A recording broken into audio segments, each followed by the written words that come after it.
नमस्कार दोस्तों, आप सभी का बहुत बहुत स्वागत है आपके अपने YouTube channel general study point 1 पे। मेरा नाम है सौरव कुमार। आज की क्लास में हम लोग डिस्कस करेंगे मोस्ट इम्पॉर्टेंट करंट अफेयर्स के क्वेश्चंस को, और ये सारे क्वेश्चंस आने वाले जितने भी एग्जाम्स हैं इनमें बहुत ही महत्वपूर्ण साबित होने वाले हैं। आइए स्टार्ट करते हैं आज की क्लास को। तो आज की क्लास का पहला प्रश्न आपके सामने इस प्रकार है, हाल ही में कौन बीसीसीआई के नए अध्यक्ष बनाए गए हैं? ऑप्शन इस प्रकार है। पहला ऑप्शन है सुधांशु वत्स, दूसरा ऑप्शन है मिथुन महानस, तीसरा ऑप्शन है एस सुब्रमण्य और चौथा ऑप्शन है आर अश्विन। तो इसका राइट आंसर है मिथुन महानस।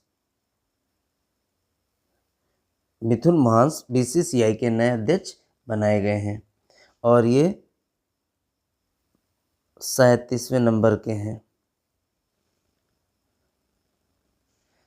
बीसीसीआई ऑफिस में ये एनुअल जनरल मीटिंग हुई है, इसमें इनको निर्विरोध चुना गया है। इनको निर्विरोध चुना गया है। चलते हैं अगले क्वेश्चन की ओर। हाल ही में किसने नवी एशिया कप जीता है? ऑप्शन आपके सामने है। पहला ऑप्शन है भारत, दूसरा ऑप्शन है पाकिस्तान, तीसरा ऑप्शन है श्रीलंका और चौथा ऑप्शन है इंग्लैंड। तो राइट आंसर है भारत। भारत ने पाकिस्तान को 5 विकेट से हराकर नवी एशिया कप को जीत लिया है और इसमें तिलक वर्मा की बेहतरीन पारी जो है, तिलक वर्मा ने अपनी बेहतरीन पारी को खेला है और भारत का जो यूपीआई है वो नंबर 1 अब बन गया है, जिसमें यूपीआई ने वीज़ा को परास्त किया है। और भारत की बात करें तो 18वां जो ब्रिक्स सम्मेलन है वो नेक्स्ट ईयर भारत में प्रस्तावित है।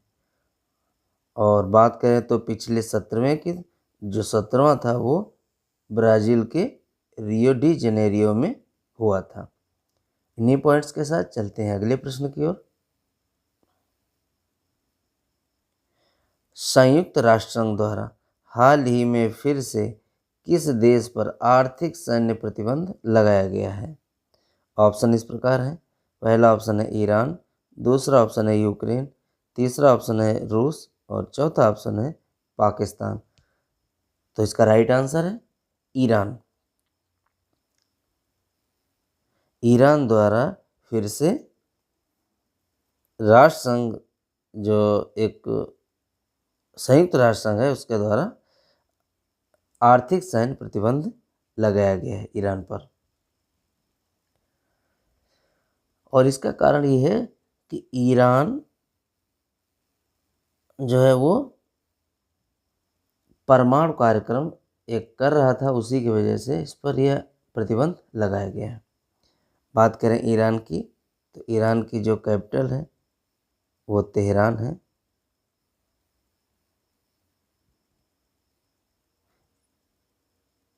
और यहाँ के जो प्रेसिडेंट हैं वो मसूद पेरेस्कियन है। मसूद पेरेस्कियन है। और यहाँ की जो करेंसी है वो ईरानियन रियाल है। ईरानियन रियाल है।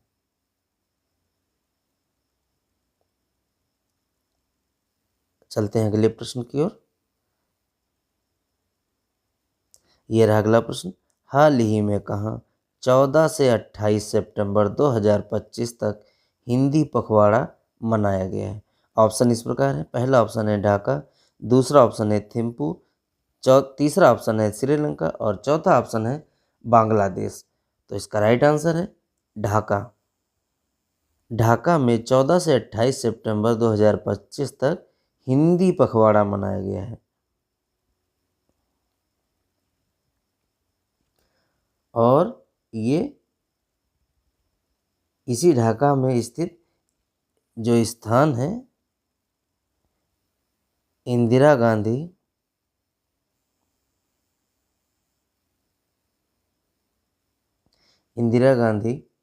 एक कल्चरल सेंटर है या सांस्कृतिक केंद्र है, वहीं पर इसका आयोजन हुआ है। चलते हैं अगले प्रश्न की ओर।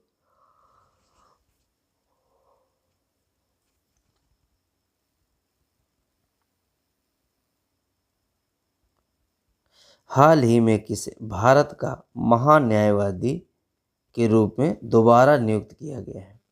ऑप्शन इस प्रकार है।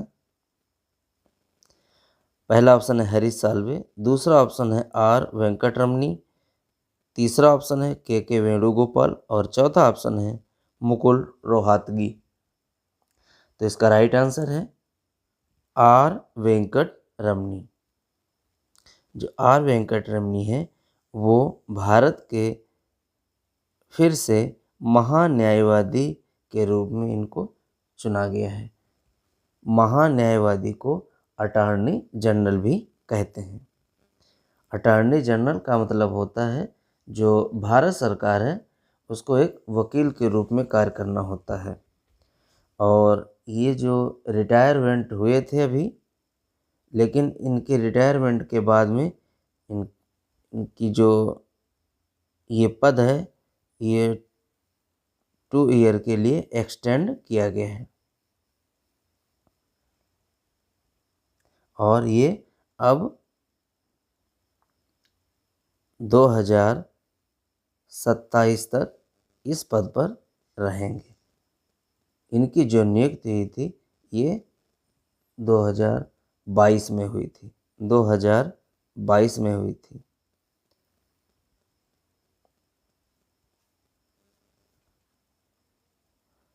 अगर आप मेरे इस चैनल पे हैं, नए हैं तो सब्सक्राइब कर लें और आपको अगर ये वीडियो अच्छा लगता है तो लाइक अवश्य कीजिए और अपने दोस्तों में, अपने साथियों में, अपने जान पहचान के लोगों में इसको शेयर अवश्य करें जिससे कि सभी को इसका लाभ मिल सके। इसी के क्रम में एक प्रश्न पूछा गया था, पिछली क्लास में एक प्रश्न पूछा गया था और वो प्रश्न था कि हाल ही में कब विश्व पर्यटन दिवस मनाया गया है? हाल ही में कब विश्व पर्यटन दिवस मनाया गया है? पर्यटन दिवस, तो ये पर्यटन दिवस 27 सितंबर को मनाया जाता है। 27 सितंबर को मनाया जाता है और इसकी जो स्थापना संयुक्त राष्ट्र संघ द्वारा 1980 में हुई थी। संयुक्त राष्ट्र संघ द्वारा 1980 में हुई थी। इसी के क्रम में आज का प्रश्न आपके सामने है। प्रश्न है क्लच, मेम्पल और जायू को फीफा विश्व कप 2026 का शुभंकर बनाया गया है। तो उसमें जो जायू है वो किस देश का प्रतिनिधित्व करता है? ऑप्शन आपके सामने इस प्रकार है। पहला ऑप्शन है यूएसए, दूसरा ऑप्शन है मैक्सिको, तीसरा ऑप्शन है कनाडा और चौथा ऑप्शन है ऑस्ट्रेलिया। तो अगर आप मेरे चैनल पे हैं, मैं फिर से रिक्वेस्ट करूँगा कि अगर आप मेरे इस चैनल पे हैं तो सब्सक्राइब अवश्य कर लें और अगर आपको ये वीडियो अच्छा लगता है तो लाइक करें और अपनों के बीच में इसको शेयर अवश्य करें। आज के लिए इतना ही। अगली बार अगले नए वीडियो में आपसे फिर मुलाकात होगी कुछ नए प्रश्नों के साथ, कुछ नई जानकारी के साथ। आज के लिए इतना ही। तब तक के लिए नमस्कार।